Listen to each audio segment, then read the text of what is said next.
was living in this, little basement suite with like 3 university kids that I was sharing this basement with. It sucked. I was paying like $650 a month per rent, and I could barely even afford it. And, my Spotify streams were going down and all that. And that's kind of when I just like really took a look around, and it was like, all right, this kind of sucks. And that's when I realized how shitty it is being broke.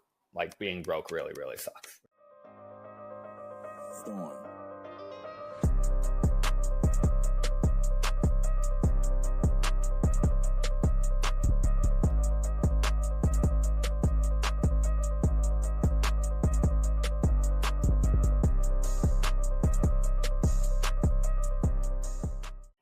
All right, cool. So we got another episode of the One Network here, guys. I'm pumped to do this one. I got James with me.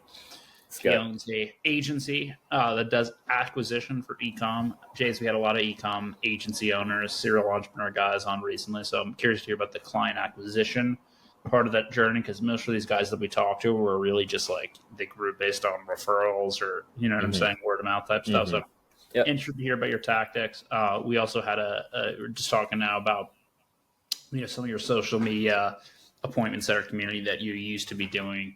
So I do want to talk a little bit about that as well. But James, for the early stage kind of entrepreneur audience here, give us a little bit of background. How did you get into business in the first place? What was your upbringing like? Walk me through the journey to greatness. All right. Okay. All right. Sick. I'll try and like make it as short as I possibly can. So I'm Canadian. I am from Winnipeg, which is it's like a smaller city in the middle of Canada.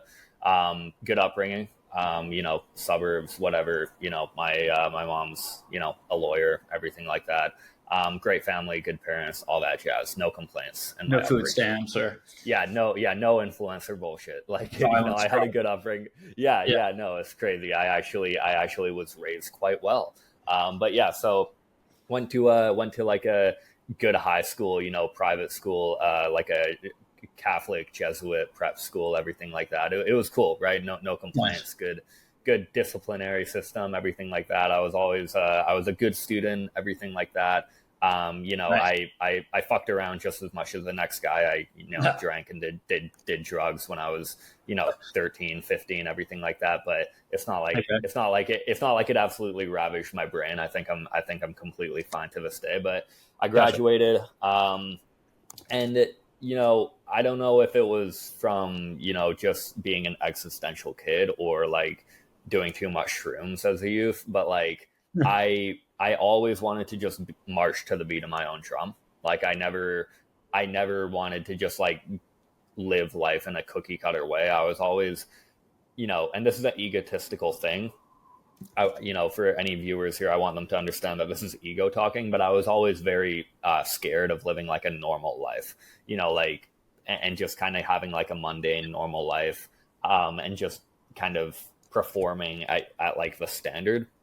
But anyway, so basically when I graduated high school, I was passionate about music. I made beats for a really long time. So I went through that whole thing of trying to be an artist and everything like that. It was super fun. I did a decent amount of Spotify streams and it was really fulfilling. But then when I was 20, I moved away from Winnipeg over to Victoria, which is on the island, Vancouver Island, just off the coast of Vancouver. And then COVID hit. I was working as a cook. So COVID messed up that, and cooking in a bar was already a crappy job, but COVID made it even worse because I didn't even have hours, and I was living in this, little basement suite with like 3 university kids that I was sharing this basement with. It sucked. I was paying like $650 a month per rent, and I could barely even afford it. And, my Spotify streams were going down and all that. And that's kind of when I just like really took a look around, and it was like, all right, this kind of sucks. And that's when I realized how shitty it is being broke. Like being broke really, really sucks, right? Spoiler alert for anyone still living at home, anything like that, right? Being broke really, really sucks. So I decided to start taking it seriously. By that time, I already had cold calling experience with a Canadian internet company. So I already had like a year and a half worth of cold calling experience. And then I actually, right when I was really struggling financially, I got this like SMS blast, like the spam SMS. from basically like a network marketing company, basically an MLM that sells kitchen knives. And I had no other choice but to kind of like just grind it out. And I had nothing else, right? It was like, you work remote, you set your own schedule, you're paid on commission. I was like, all right, bet, let's do this. So I did that for like 3 months. It really helped me out of a financial bind. Okay. And then after that, I quit that job and I quit cooking and I started selling cars. Okay. So basically my background before I got into digital marketing, 100%, man. Slinging metal, it's a great experience. You know, it's very difficult when you're just starting out and everything like that. But it was awesome. A great experience of becoming. So before I got into digital marketing, it was sales, right? Like I had a strong 3 years of sales experience before getting into digital marketing, which gave me a decent leg up, I feel. So I sold cars for like a year and a half. After that, I quit. And towards the tail end of that, I was like experimenting with like e-com stores, you know, print on demand. I burned like $5,000 on Amazon FBA and never made a single sale. So, you know, I definitely took my losses. But eventually I was so tired of selling cars that I started working as a server bartender. Okay. And then during that time, after kind of going through the wormhole that I'm sure a lot of viewers are going through right now, it's like, you know, following guys, everything like that. What are they doing? Drop shipping, crypto, SMMA, what is it, right? I followed a fellow named Zachary Schubert, and he posted a story looking for an intern, and then I answered it, and then lo and behold, he accepted me as his intern, right? It was definitely a coincidence, definitely, you know, a little bit lucky, but I was definitely a decent candidate for it. And so I was working as a bartender and a server while doing this internship for Zach, completely unpaid for like the first 100 days, just kind of doing, you know, whatever he asked me to do. And then I got fired as a server bartender for, you know, like because I sucked, frankly. And then I started driving Uber, right? So I actually drove Uber, and this is like tail end of 2022 going into 2023. I was driving Uber and interning for Zach at the same time to pay my bills, but also learn and you know, like really plant the seed and grow the seed for what I really wanted to do, right? And to put it into context, this agency that he owned, Kara Marketing, it was an SEO agency. At the time, it was like $50K a month. And then in the first quarter of 2023, it tripled in size. And basically, I started as an unpaid intern, but then he fired his closer and replaced me with him when he found out when we did practice and he saw that I was way better than him. And then he fired his media buyer and replaced me with him. And then his setter manager quit and he replaced me with him. So all of a sudden I'm managing his entire client acquisition funnel from his ads down to the paid invoice. And so now I'm managing all of his client acquisition for his e-com agency, right? His SEO agency that helps e-com brands. Really, that's the niche, right? Okay. So that's how I got my first bit of experience. I stayed with him for like a year. I did other stuff with him as well, but but basically just keeping it focused on that. That's what I did for a year, and then eventually I exited that agency, and then I met Tyler Yo, who's my partner today, who is the founder of Tension Marketing. I met him through Agency Domain, where I'm the client acquisition coach, and then I took part ownership of his agency, and then we've just been scaling ever since. And so basically, I'm doing the same thing, but now I'm the CEO and the part owner of this agency, and we do email and SMS instead of SEO. But it's basically the same game. Nice, cool. Interesting. That was actually even more prolific than I had expected to be. So there was a lot of you had the car salesman, the weight of the Uber. You hit like so many side hustles in there that probably tuned you into a full circle. They're just like understand the repertoire of making money. So that's pretty interesting. Did you know you were good at sales and closing, and that kind of led you to this sort of agency niche? So the thing that led me to agency, here's the thing. I don't care if I'm doing e-com. I don't care if I'm doing agency. I don't care if I'm doing crypto. I don't care if I'm a fucking life coach. Yeah. I just want to make money online, man. Yeah. I just don't want to go to a brick and mortar job and work a 9 to 5, right? Right. I just want location independence and schedule independence. And I want to be able to take a flight to see my parents or go wherever I want, whenever I want. I want to be able to take a nap whenever I want. That's what I care about, right? Now, I knew that I would have a leg up in marketing and digital marketing because of sales. And to answer your original question, I my first 90 days as a car salesman, I was 21, and I did not do well. Like, I was in the bucket, which basically means that I was selling less cars than my minimum pay. That I was selling less cars than like the commission that would, supersede my minimum pay, right? So I struggled. My first month I sold one, second and third months I sold 4.5, but then if you can stick it out and survive until like month 4, 5, 6, then you should really start to hit your stride with not just getting better and becoming more skilled, but also like a snowball effect of like return, customers, everything like that, referrals, stuff like that. So in month 4, I sold 15 cars, and that was my first time making like big boy money. Nice. Yeah. So I was not good in the beginning. I'm a natural introvert. But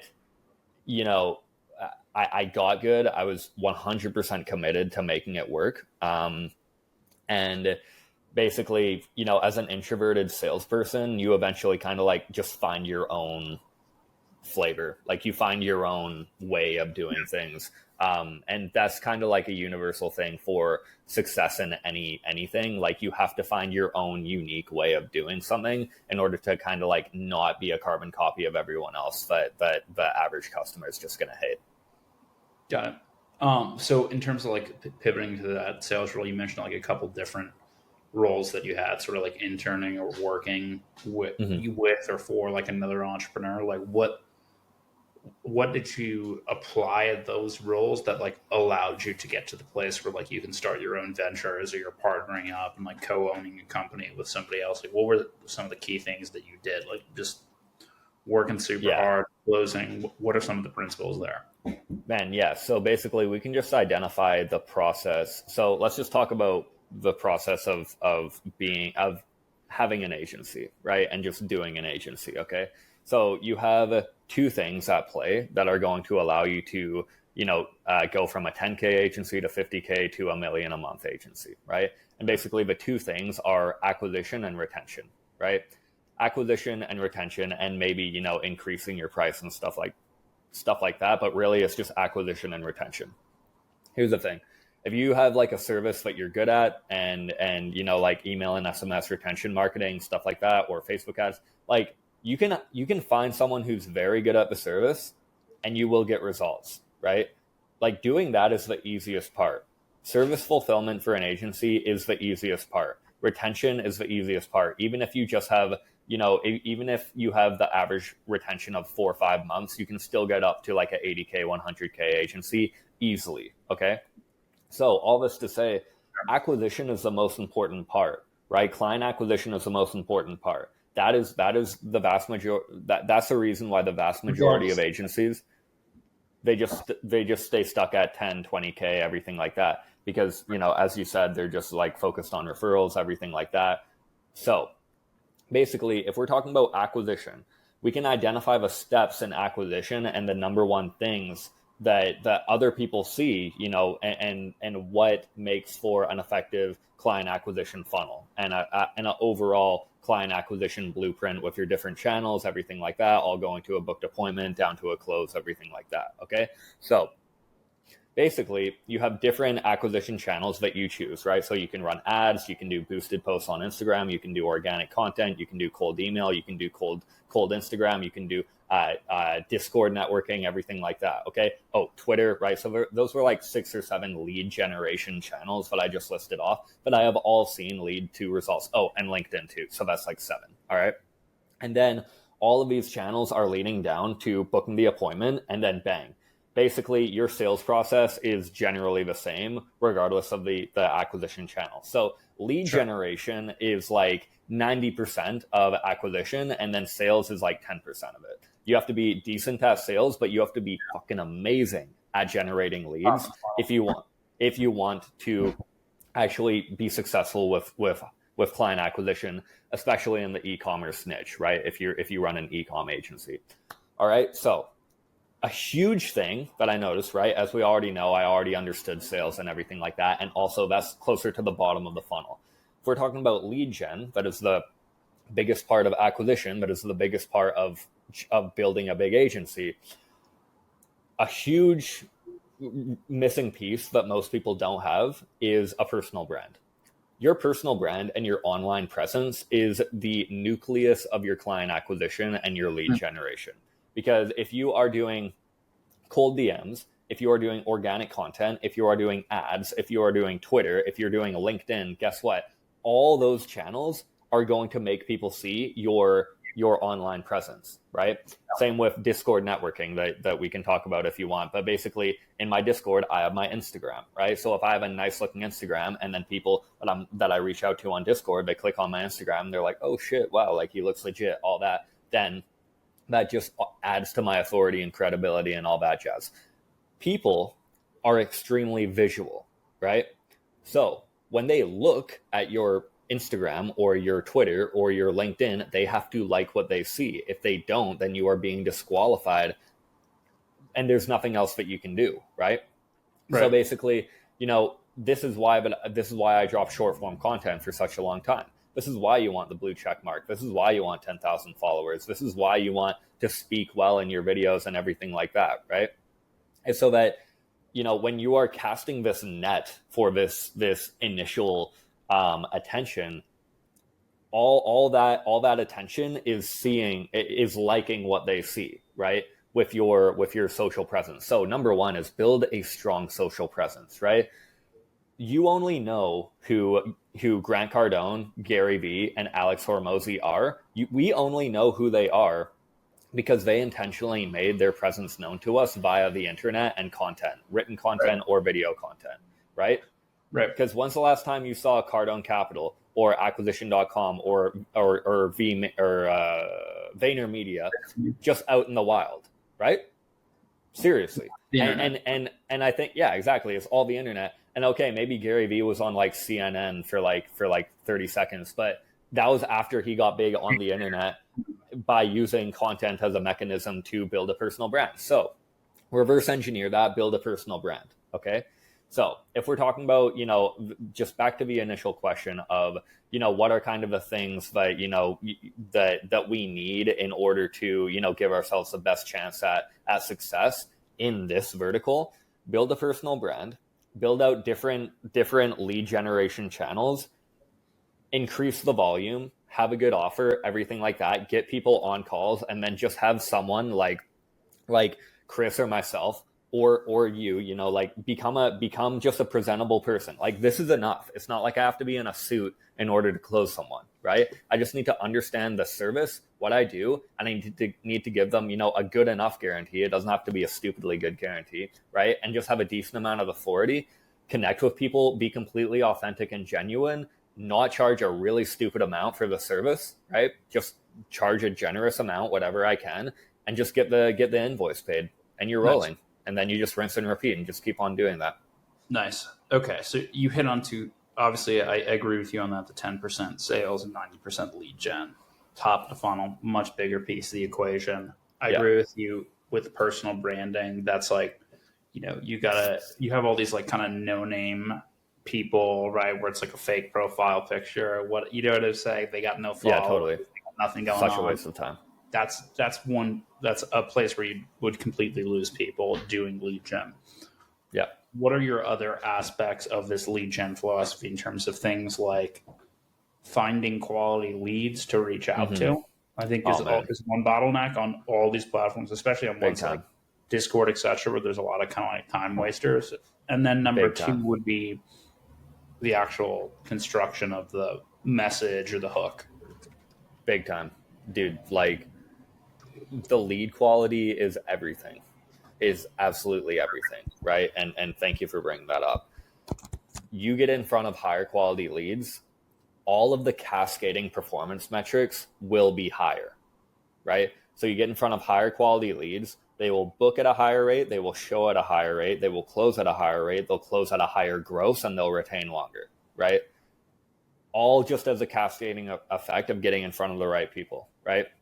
Like in $100 million offers, Alex Hormozi is like, before anything else that he says in that book, he's like, if you want the best hot dog stand, you have to get in front of a starving crowd, right? That's the very first thing that he says. Get in front of a starving crowd, AKA the people that you get in front of is by far the most important thing. So We can go literally channel by channel. And with organic, you can't. With organic, you can't engineer your lead quality. You can't. However, with outreach and with paid media, you can. So let's start with ads, right? A lot of agencies run ads for client acquisition. Okay. Now, if we're just talking what I do, ecom, here's how most ecom agencies run ads. They either run engagement ads or they run traffic ads or lead ads directly to, so engagement, they send a DM and then a setter books them, right? And then a lead ad sends them to a landing page where they book in a call. Okay. The problem with these two things is that there's no proper training of the pixel for the Facebook pixel to understand, this is who we want, or what is a good lead, right? Who is what we want. And also the biggest problem about client acquisition with ads is that your Facebook Ads Manager doesn't know who closes, right? That's really the thing that we want to go over. So we want to identify the behaviors and the certain proxies that that speak the closest to closing rate, and we want to train our pixel on that. So how do we do that? And by the way, this is just addressing the lead quality thing and engineering lead quality just for ads as a channel alone. We can talk about other channels. So basically with ads, what you want to do is, so if you have Go High Level or another CRM that you can make forms in, I use Go High Level. I live and die by Go High Level. Okay. So basically we send all of our traffic to a landing page. And then on the landing page, they click, book a call. And then that takes them to an application page. So they aren't booking just yet. And then there's an application that is embedded. It's a form embedded from Go High Level. Exactly. And basically, just a couple questions. And then we're filtering based off of revenue level. Okay. So 0 to 5, 5 to 10, 10 to 30, 30 to 50, 30 to 100, 100 to 3, right? We don't want anyone with a store less than 5,000 right now, right? You can make it whatever revenue level you want, but we don't want a store less than 5,000 being able to just book a call, because our custom event in Facebook is triggered by a certain page view. Okay. So if they're 0 to 5, then they are redirected to a different URL that does not trigger that custom event that feeds into our pixel.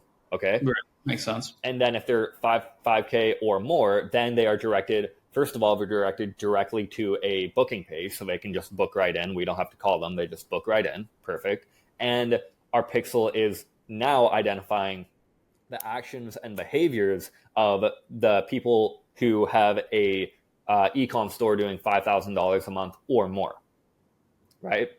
Because the ones that are doing higher revenue, especially that sweet spot, like between 30,000 to 300,000, not too small, not too big either, they close at the highest rate, right? Because they have the money to do it, but they also have enough pain because they aren't making that much. Okay, so that's kind of like the sweet spot. But anyway, that's how you can engineer lead quality with ads, because now you're actually training the Facebook pixel to understand who they should aim towards that is actually going to bring you someone good. Because in March, in May, we had 10 people book, none of them closed. In June, we had 4 people book, 2 of them closed. That's engineering your lead quality, right? So good question. And that's a massive thing that's probably like the biggest thing that I've learned about ads in 2024 so far. So I have an interesting kind of aside to this. So 1 month, I told you before, I had an agency for a while.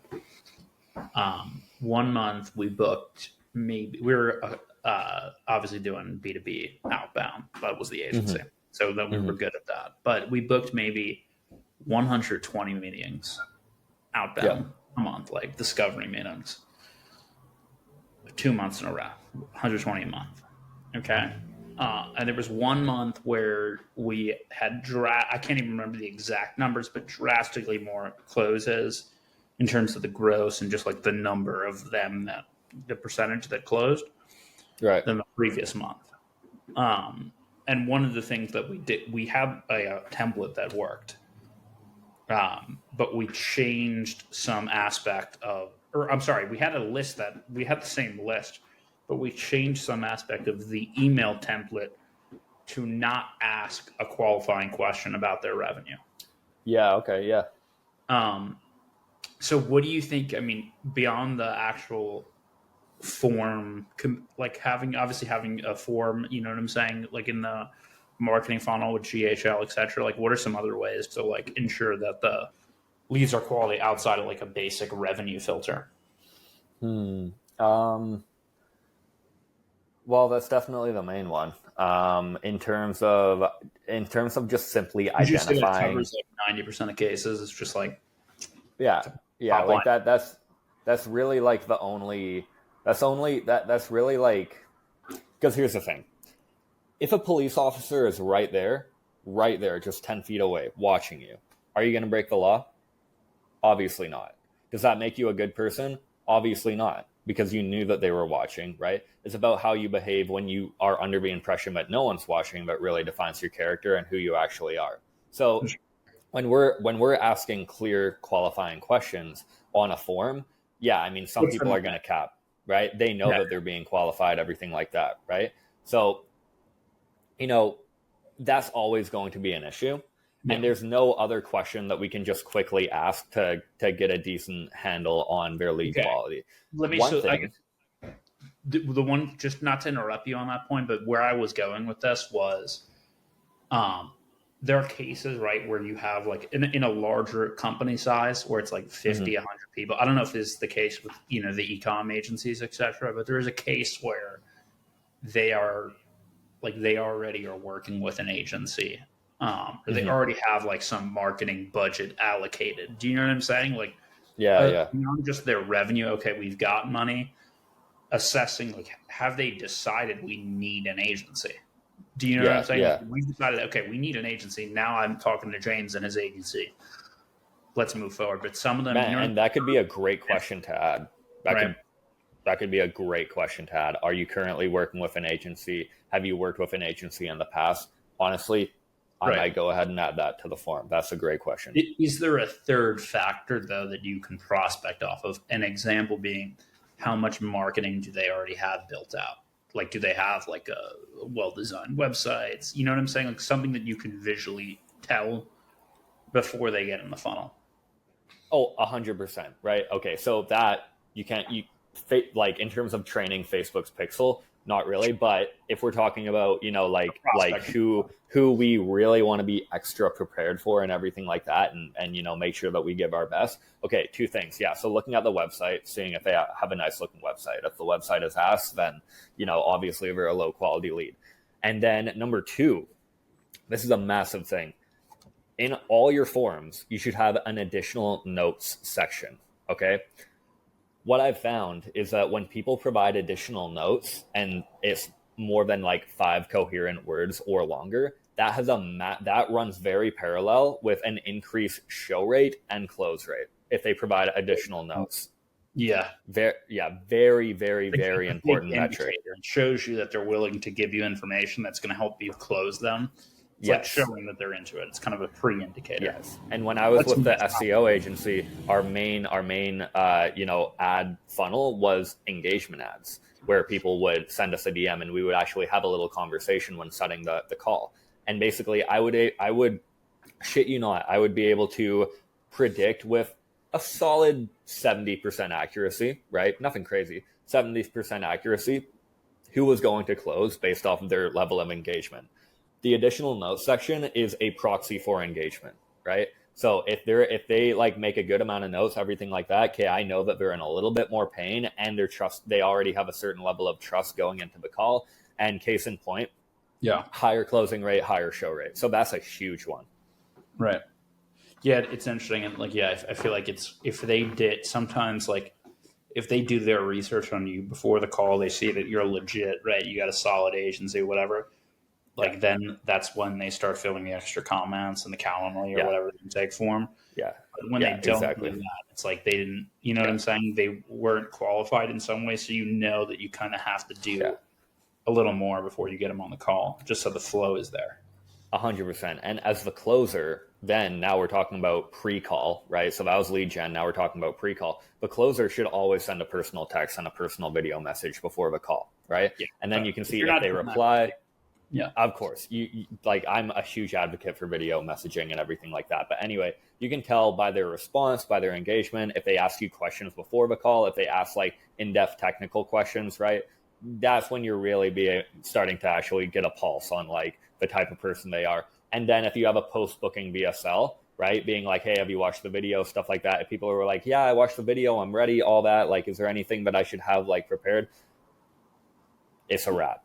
It's curtains on that one, right? If they're really engaging like that, then, like I said, you can predict with like 70-80% accuracy who's going to close. You can tell. Yeah. Yeah, and once in a while you'll get someone who just books, does not give any engagement whatsoever, and then closes on the call. Right, you'll have, of course, right? With every rule, there's an exception, but that is the general rule.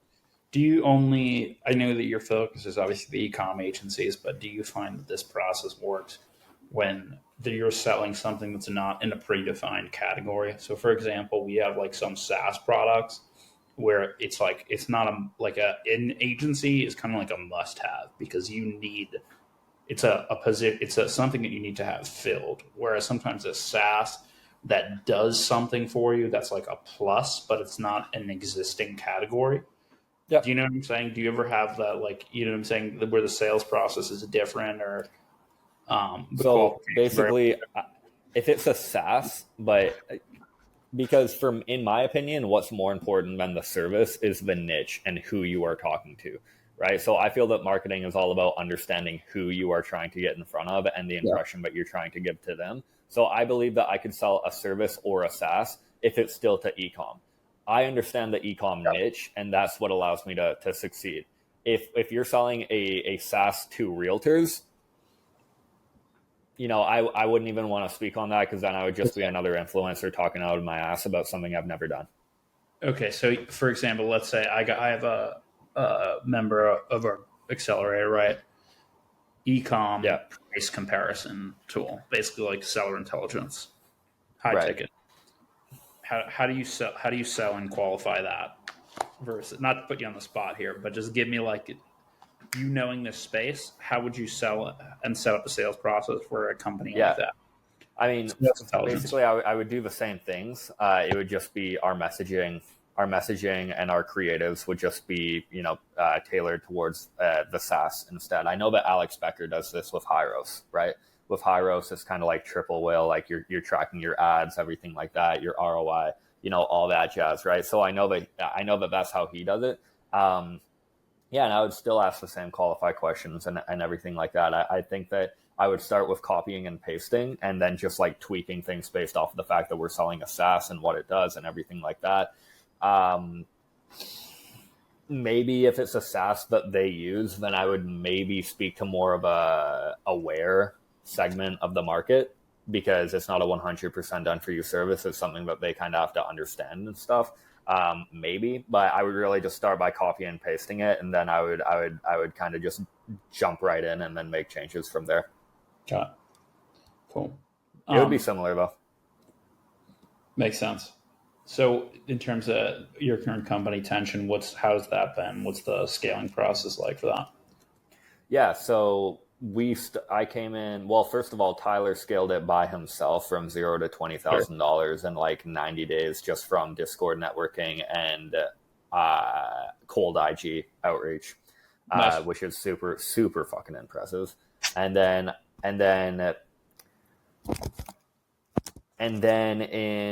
I came in February, and since then we've like doubled. But the thing is, with the cold Instagram, we had it set up in a way at a time where it was just like 70 clone accounts of Tyler, which is not, like you can't do that. You can do that for like a week maybe, but you can't do that forever.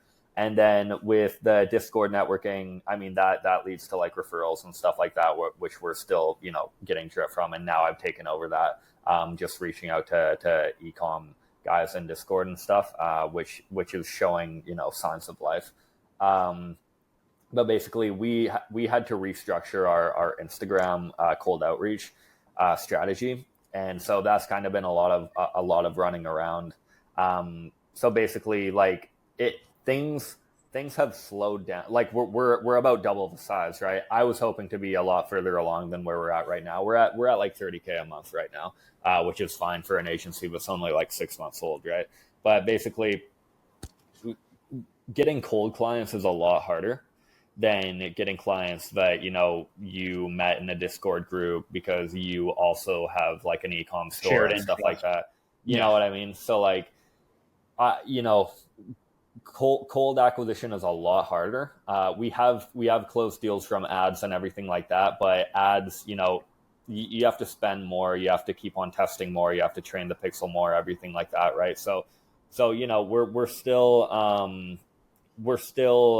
getting there in terms of like closing. We're doing good lead generation now. I feel like we're definitely getting good leads in the door and all that jazz from ads, from Twitter, and we're getting our cold DMs kind of like back up and running now. We ran into trouble with accounts, and then where we were scraping leads from, like that well really dried up, and we found that the leads were really shit. So a lot of pivoting and stuff like that, but we're definitely getting our feet on solid ground, and we haven't had a month where we've taken a step back so far. We have not shrunk yet. So when you're building out all these systems and everything like that, we're just happy to kind of be where we're at right now, and we know that once these systems, like especially ads, really start like clicking, then that's a beeline towards a 6-figure monthly agency. Yeah. Well, dude, yeah, I was at like 60K a month for a year before I started hitting 6-figure revenue months. Yeah. So it was like, I feel like with an agency, if you're not going down, that is kind of going up, because that is good.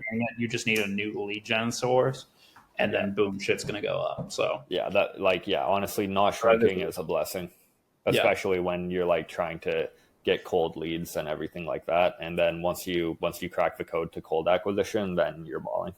Nice. So are you using? So we talked a little bit about your community setter domain. Tell us a little bit about that, and does that play into attention at all, or no? I mean, setter domain is a small thing.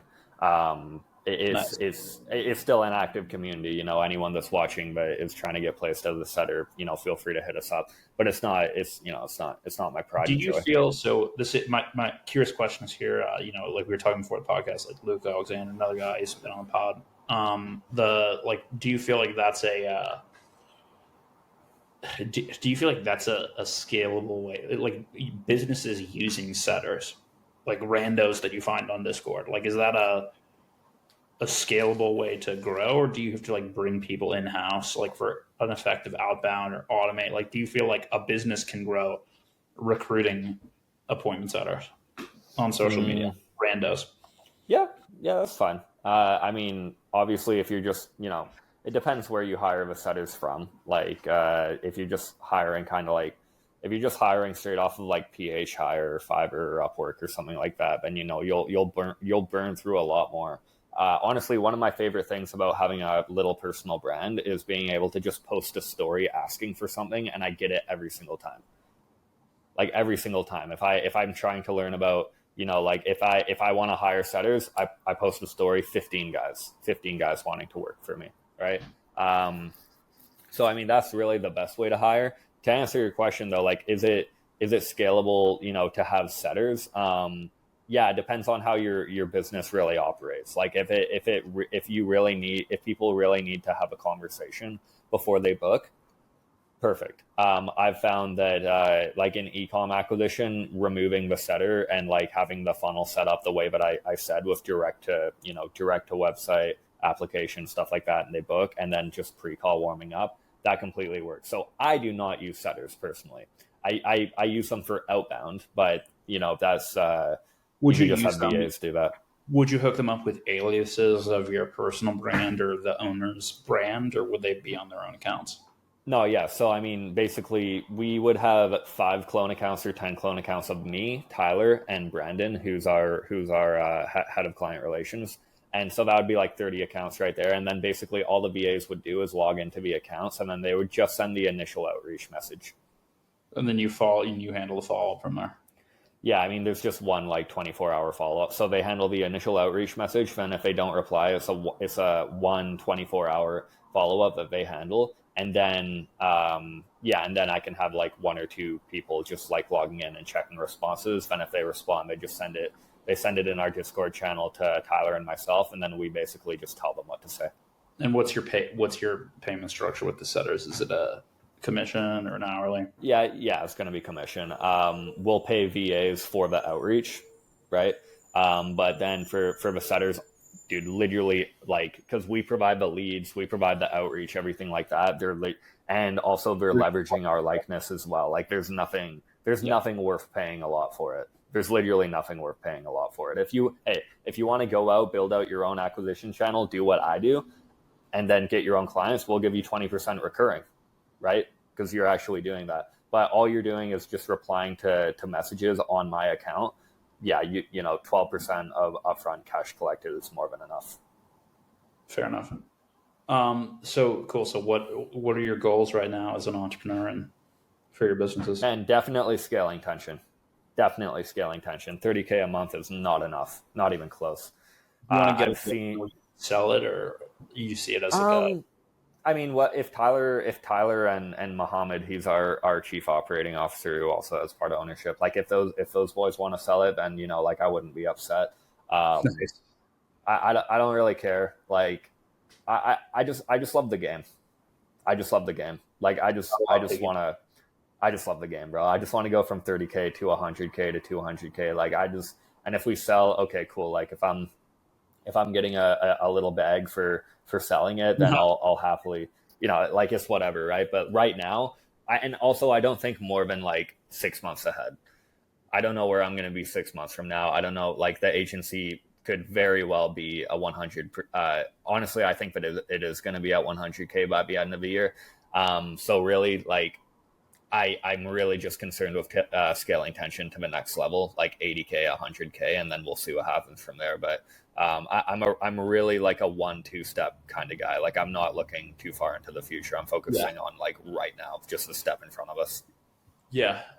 Yeah, interviewing a lot of people, it's like I always feel like it's a bad way, just if you've been an entrepreneur for a long time, to deal with like massive goals that are like way far out, because it's like you don't know. I barely even believe an entrepreneur. You pivot very quick, so it's like, you know.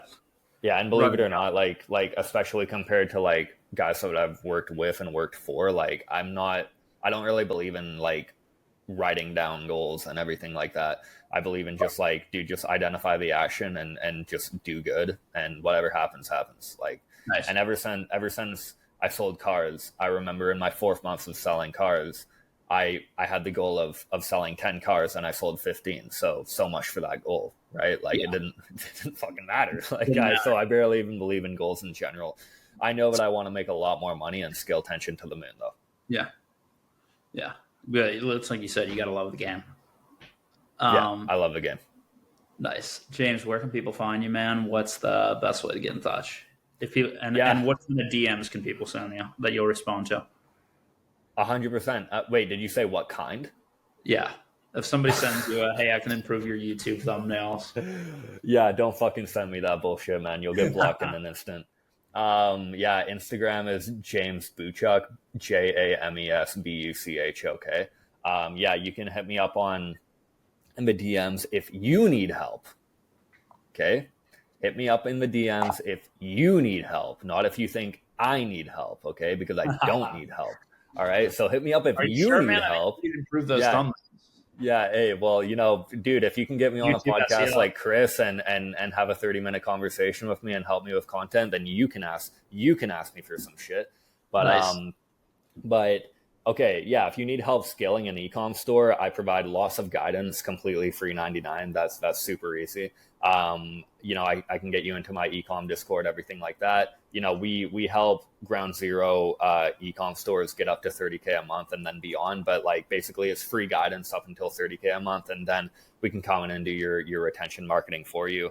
And we have a great portfolio and all that jazz. But basically, if you're at ground zero and you're interested in e-com or SMMA, then I can definitely help you with both those two things without, you know, charging you an arm and a leg. Good stuff. Cool. James, thanks for coming on, man.